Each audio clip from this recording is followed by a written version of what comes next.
Partai Demokrat menyatakan sikap resmi menolak tunjangan rumah bagi anggota DPR RI yang dinilai tidak tepat di tengah kondisi ekonomi dan sosial masyarakat yang tengah bergejolak. Penegasan ini disampaikan Ketua Umum Partai Demokrat Agus Harimurti Yudhoyono dalam pertemuan para petinggi Demokrat di Cikeas, Kabupaten Bogor, Jawa Barat, Minggu malam 31 Agustus.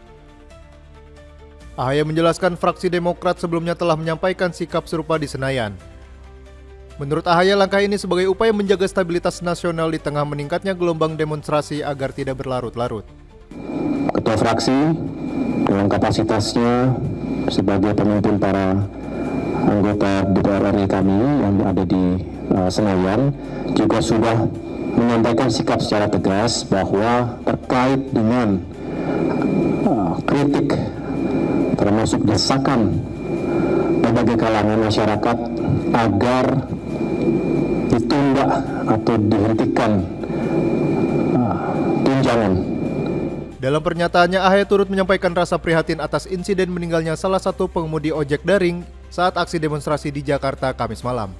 Pihaknya pun mendukung penuh langkah Presiden Prabowo Subianto dalam menenangkan situasi nasional, termasuk melalui dialog bersama seluruh elemen bangsa demi mencari solusi terbaik.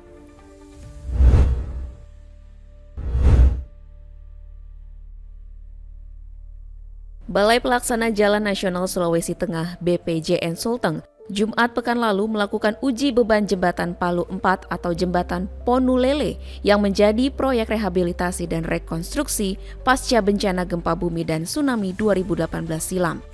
Uji beban dilakukan dalam 2 tahap, yaitu uji statis dan uji dinamis sebagai syarat wajib sebelum peresmian dan bisa digunakan oleh masyarakat.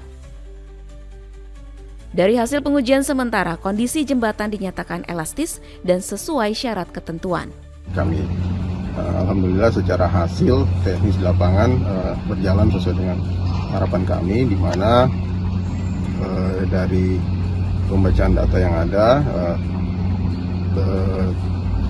mendapatkan hasil bahwa kondisi jembatan dalam keadaan elastis. Nah, artinya skema pembacaan secara ini adalah 0. Itu memang sesuai harapan kita. Selanjutnya uji beban ini akan dibahas lebih lanjut dalam rapat pleno sebelum dinyatakan layak fungsi. Secara fisik, jembatan sepanjang lebih dari 400 meter ini sudah selesai dibangun. Namun, akses jalan penunjang masih dalam proses konstruksi dan ditargetkan rampung pada Desember 2025. Peresmian jembatan Palu 4 sendiri ditargetkan pada Januari 2026. Keberadaan jembatan ini diharapkan mampu menjadi penopang baru mobilitas masyarakat, sekaligus menjadi simbol pemulihan Palu pasca bencana gempa bumi dan tsunami 2018.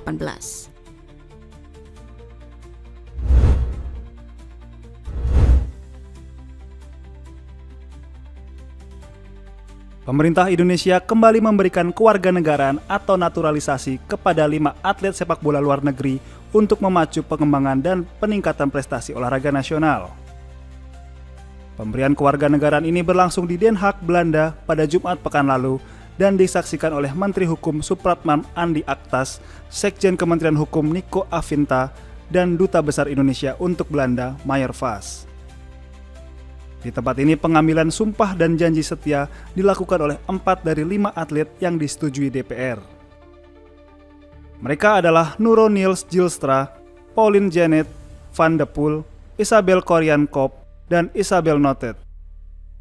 Menkum Supratman Andi Aktas berharap keempat atlet tersebut dapat membawa nama harum bangsa Indonesia di mata dunia.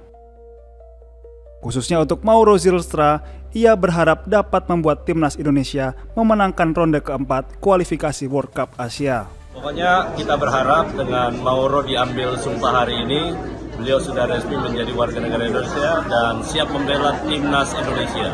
Kita berharap bahwa dengan kehadiran Mauro dan yang lainnya itu bisa membawa Indonesia, impian kita seluruh rakyat Indonesia untuk tampil di Piala Dunia 2026. Itu yang paling penting. Pemberian kewarganegaraan atau naturalisasi dilakukan untuk kepentingan negara dengan mengacu pada Undang-Undang Nomor 12 Tahun 2006 tentang Kewarganegaraan Republik Indonesia. Satu atlet yang sudah disetujui DPR namun belum melakukan pengambilan sumpah adalah Miliano Jonathans.